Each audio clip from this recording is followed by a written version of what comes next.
You, John Fitzgerald Kennedy, do solemnly swear. I, John Fitzgerald Kennedy, do solemnly swear. That you will faithfully execute the office of President of the United States. That I will faithfully execute the office of President of the United States. And will, to the best of your ability. And will, to the best of my ability. Preserve, protect, and defend the Constitution of the United States. Preserve, protect, and defend the Constitution of the United States. So help you God.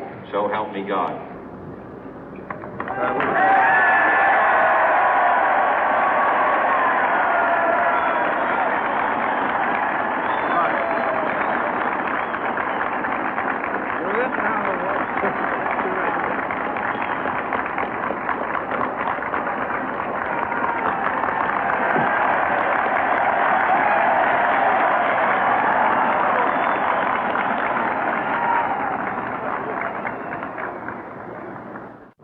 Vice President Johnson, Mr. Speaker, Mr. Chief Justice, President Eisenhower, Vice President Nixon, President Truman, Reverend clergy, fellow citizens. We observe today not a victory of party, but a celebration of freedom, symbolizing an end as well as a beginning, signifying renewal as well as change.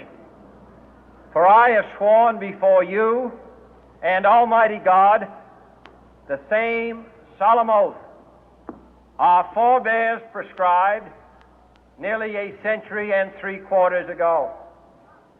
The world is very different now, for man holds in his mortal hands the power to abolish all forms of human poverty and all forms of human life.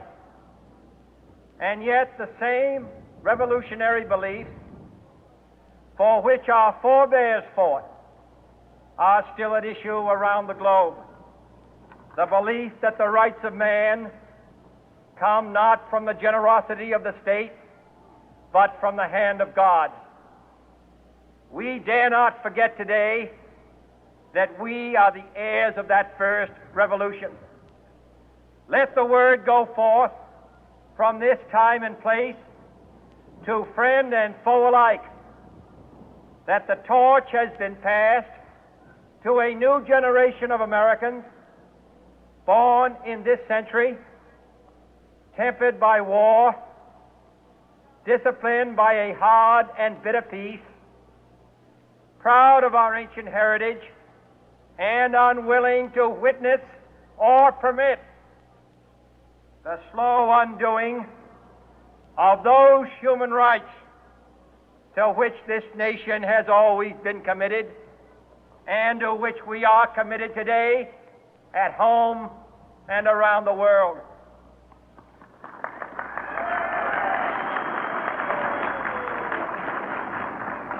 Let every nation know, whether it wishes us well or ill, that we shall pay any price, bear any burden, meet any hardship, support any friend, oppose any foe to assure the survival and the success of liberty.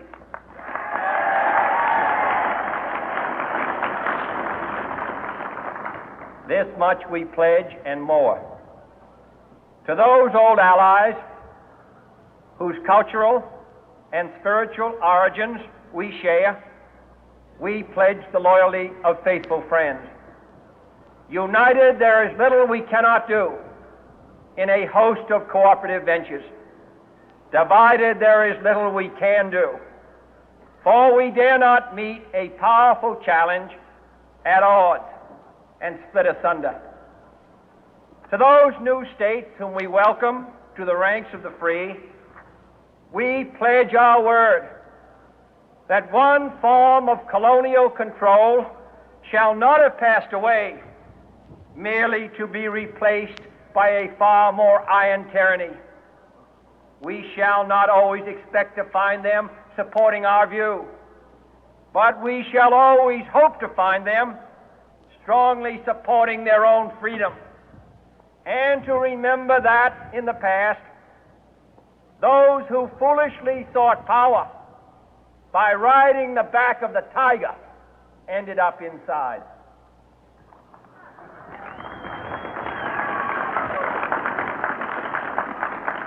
To those people in the huts and villages of half the globe struggling to break the bonds of mass misery, we pledge our best efforts to help them help themselves for whatever period is required, not because the communists may be doing it, not because we seek their votes, but because it is right. If a free society cannot help the many who are poor, it cannot save the few who are rich.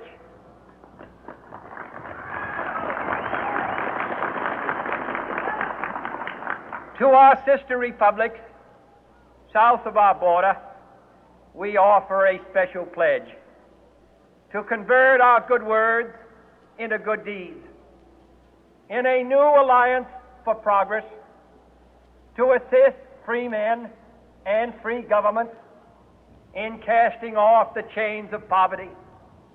But this peaceful revolution of hope cannot become the prey of hostile powers. Let all our neighbors know that we shall join with them to oppose aggression or subversion anywhere in the Americas. And let every other power know that this hemisphere intends to remain the master of its own house.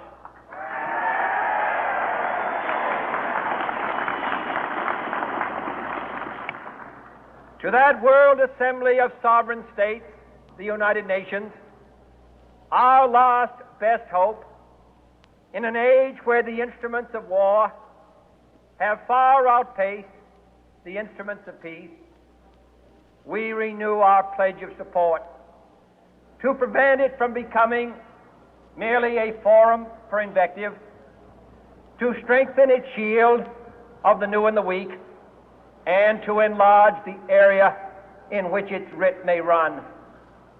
Finally, to those nations who would make themselves our adversary, we offer not a pledge, but a request that both sides begin anew the quest for peace. Before the dark powers of destruction, unleashed by science, engulf all humanity in planned or accidental self-destruction, we dare not tempt them with weakness, for only when our arms are sufficient beyond doubt can we be certain beyond doubt that they will never be employed. But neither can two great and powerful groups of nations take comfort from our present course, both sides overburdened by the cost of modern weapons, both rightly alarmed by the steady spread of the deadly atom, yet both racing to alter that uncertain balance of terror that stays the hand of mankind's final war. So let us begin anew, remembering on both sides that civility is not a sign of weakness, and sincerity is always subject to proof. Let us never negotiate out of fear, but let us never fear to negotiate.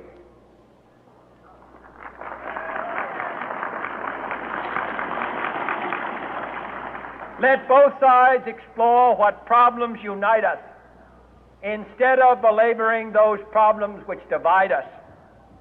Let both sides, for the first time, formulate serious and precise proposals for the inspection and control of arms, and bring the absolute power to destroy other nations under the absolute control of all nations.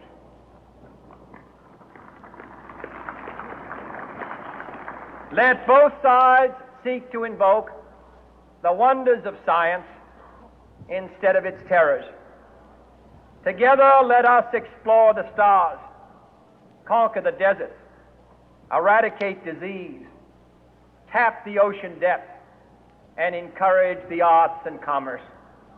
Let both sides unite to heed in all corners of the earth the command of Isaiah to undo the heavy burden and let the oppressed go free. And if a beachhead of cooperation may push back the jungle of suspicion, let both sides join in creating a new endeavor, not a new balance of power, but a new world of law, where the strong are just and the weak secure and the peace preserved. All this will not be finished in the first 100 days, nor will it be finished in the first 1,000 days, nor in the life of this administration, nor even perhaps in our lifetime on this planet. But let us begin.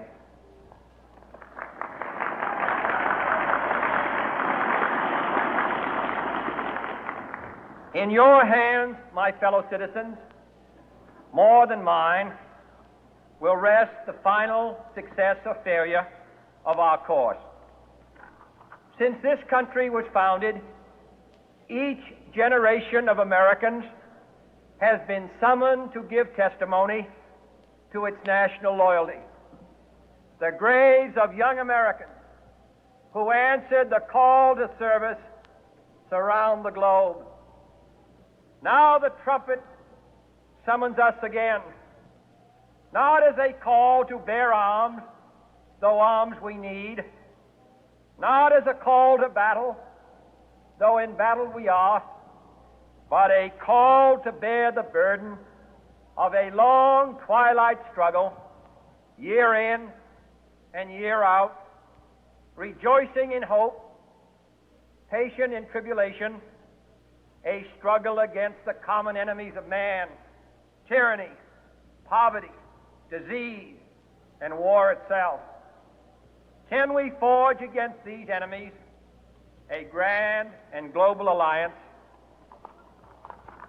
north and south, east and west, that can assure a more fruitful life for all mankind? Will you join in that historic effort?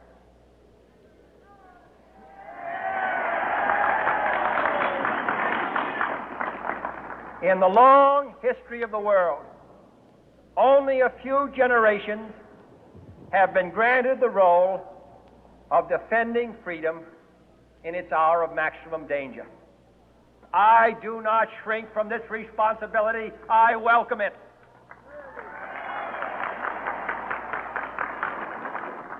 I do not believe that any of us would exchange places with any other people or any other generation. The energy, the faith, the devotion which we bring to this endeavor will light our country and all who serve it. And the glow from that fire can truly light the world. And so, my fellow Americans, ask not what your country can do for you, ask what you can do for your country.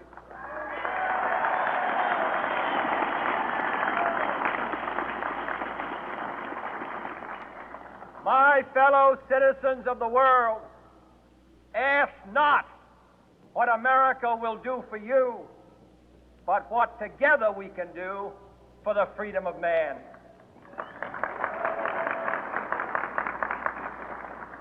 Finally, whether you are citizens of America or citizens of the world, ask of us here the same high standards of strength and sacrifice which we ask of you. With a good conscience, our only sure reward, with history the final judge of our deeds, let us go forth to lead the land we love, asking His blessing and His help, but knowing that here on earth, God's work must truly be our own.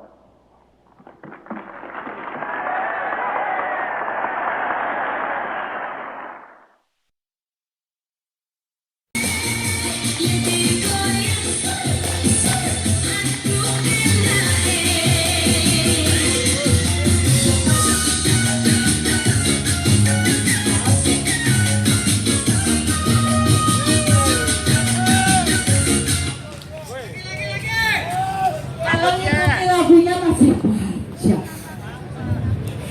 Ya,